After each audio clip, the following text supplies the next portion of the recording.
চোখ খুলছো? একদম চোখ খুলবে না, চোখ বন্ধ করে রাখো, চোখ বন্ধ করে রাখো।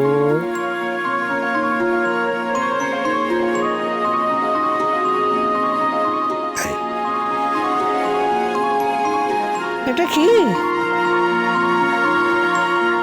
এটা এটা তোর মায়ের গয়না? হ্যাঁ, মায়ের গয়না, মায়ের গয়না, তাই মাকেই পড়ালাম। এটা তো তোর মৃতা মায়ের গয়না। চুপ চুপ, আর কোনো কথা না, আর কোনো কথা না। তুমি আমার মা। আমাকে জন্ম হয়তো অন্য কেউ দিয়েছে, কিন্তু তুমি তিল তিল করে আমার চোখের সামনে মা হয়ে উঠেছ।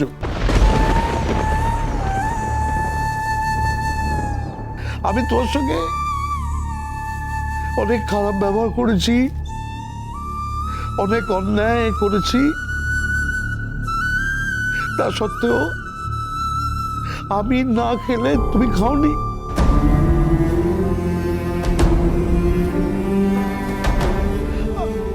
আমার শরীর খারাপ করলে তুমি চুপি চুপি পা টিপে টিপে ঘরে ঢুকেছ।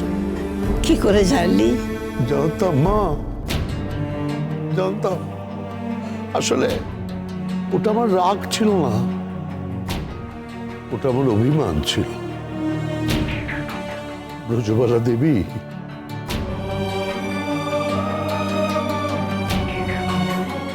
ওটা আমার অভিমান ছিল।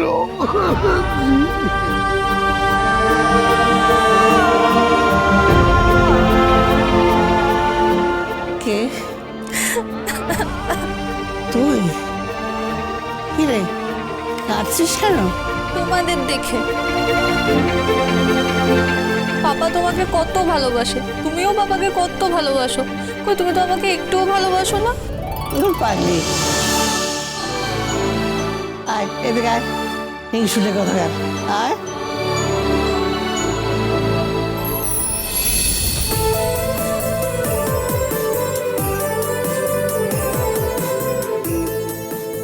খোকা, একটা কথা বলবো?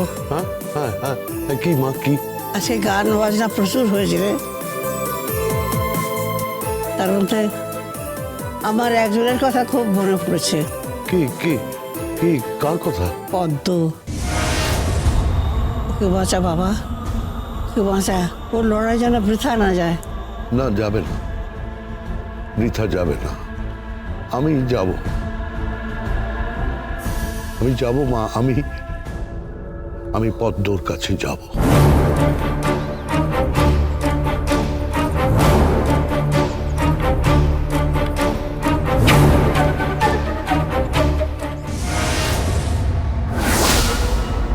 পদ্ম, ড্যাডি, ওর জ্ঞান নেই, ও কথা বলতে পারবে না। না না না না, জ্ঞান নেই বললে তো হবে না, জ্ঞান ফিরতে হবে। ওকে কোর্টে যেতে হবে, কোর্টে গিয়ে বলতে হবে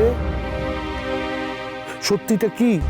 পদ্ম, তুই তো জানিস যে আমি তোকে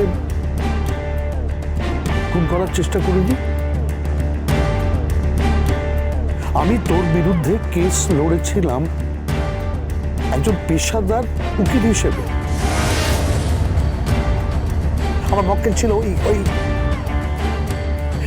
কিরণ কান্তি ব্যানার্জি। আমি মানছি, আমি বলছি যে আমি অসতের পাশে দাঁড়িয়েছিলাম, কিন্তু আমি অপরাধী নই। আমি যা করেছি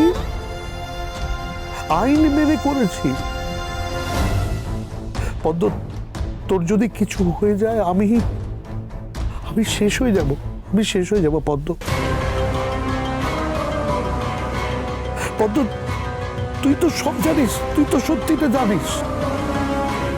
তুই উঠে বস পদ্ম, পদ্ম তুই উঠে বস। তোকে সুস্থ হতে হবে, তোকে সুস্থ হয়ে কোর্টে ফিরতে হবে। তারপর কোর্টে দাঁড়িয়ে তোকে চিৎকার করে বলতে হবে যে আমি এই তোর বড় বাবু, আমি গিল্টি নই।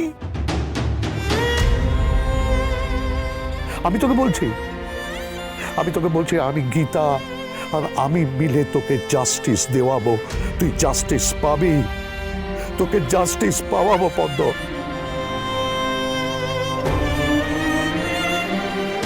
দরকার পড়লে আমার পরিচিত উকিলদের দিয়ে আমি পদযাত্রা করব, আমরা মিছিল করব। কথা বলছিস না কেন পদ্ম?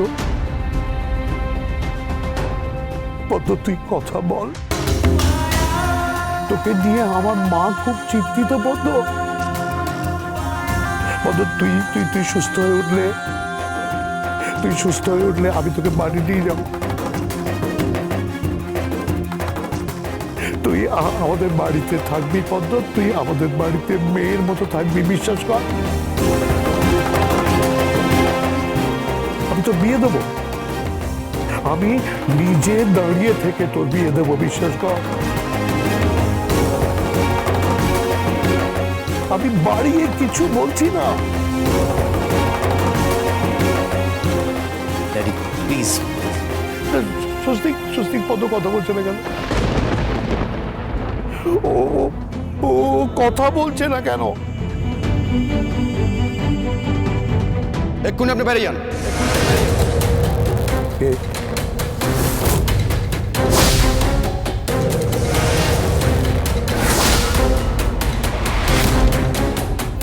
বড়বাবু, হ্যাঁ, বাইরে খবর গেছে যে আপনি এখানে আছেন। গুটি গুটি পায়ে লোক জমছে। এরপর ভিড় যদি আরো বেড়ে যায় না, আপনি এখানে বেরোতে পারবেন না। আর কোনো পুলিশ প্রোটেকশনও কিন্তু পাবেন না। আপনি কি আমাকে ভয় দেখাচ্ছেন? ভয় না, ফ্যাক্ট বলছি। আপনার জন্য সেফ জোন ছিল জেল কাস্টাডি, বাট আনফর্চুনেটলি আপনি বেল পেয়ে গেছেন। একটা মেয়েকে খুন করার চেষ্টা করে সেকশন নাম্বার 109 বিএনএসে আপনি একজন অভিযুক্ত, তারপর আপনি ড্যাংড্যাং করে ঘুরে বেড়াচ্ছেন। অবশ্যই।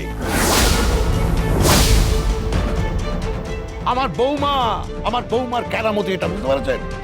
আমার বৌমা আমার ওই কেস লড়ছে। তার যুক্তি, তার লজিক, তার আর্গুমেন্ট, তার কমন সেন্স, তার ইনভেস্টিগেটিভ পাওয়ার।